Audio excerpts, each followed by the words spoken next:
Hi, I'm Di, and I want you to meet Dean.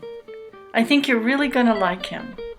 I have never felt close to reptiles. In fact, I've always been kind of repulsed by them. Typically, you wouldn't think reptiles would have much personality. They'd never seen any animal like that before. All right, come here, Dean. See if we can get him to come right out this door. Here he comes. That's Dean. He's an African sulcata tortoise, about 40 pounds of pure reptile goodness. I had him since he was a little hatchling, but actually then he was a girl. But he wasn't really a girl, but I thought he was a girl, so I called him her Pookie. And then when he entered puberty, he sort of demonstrated to me that he was a boy, and I rushed him to the emergency hospital because I thought there was something wrong with him. But no problem. That's when he became Dean. So I rescued Pookie from animal control when he was a little hatchling, and now he's 9 years old. And when I rescued him, I did know that he was a big breed and that he was going to grow big, but I didn't understand all the things it would mean to have an animal that continues to grow and change, and it's a reptile. It's complicated to be a great parent for a reptile. Well, I'll start with a habitat. I started with an aquarium, and then I went to this Rubbermaid kind of thing, and then a little pool thing, and then I had somebody build me a tortoise table, until finally what he's living in now is a big box that takes up the better part of one of my bedrooms. He's supposed to be at 75 to 95 degrees all the time. And then he also needs light that imitates sunlight. So I have to have timers on these lights that come on and go off so that he can have the right amount of sunlight.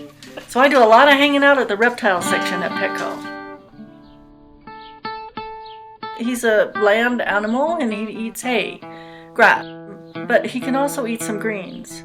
And dandelions was one of the things that was recommended. And so I gave him dandelions. And he loves dandelions. And I gave him more dandelions. But what I didn't know was that there was a percentage of grass versus dandelions, and he was way over the top with the dandelions. So he got sick. Who knew dandelions have too much protein? So I took him to the hospital, and they x-rayed him, and they saw a giant bladder stone inside of him, and this was blocking all of his elimination. And the doctor said he would die. We had to get the stone out.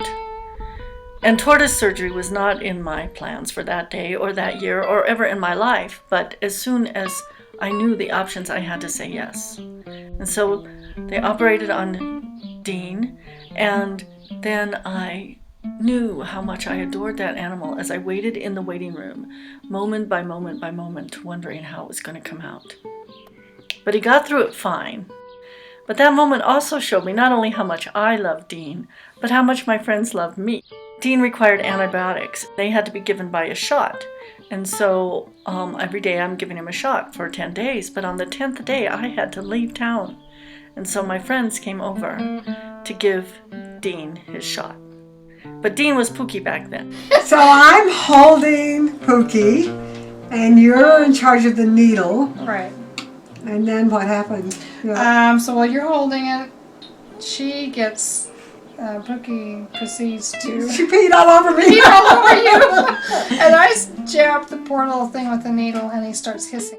We get a lot of laughs from Dean.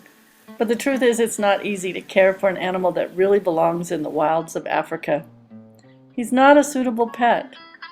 In fact, there's a growing problem in this country where people buy them when they're little and cute and then don't want them when they get big.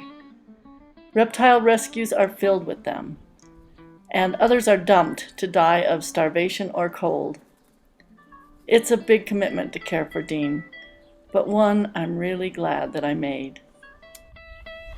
I love Dean, and I hope you love him too, and I do my very best to be a great mom for this precious creature.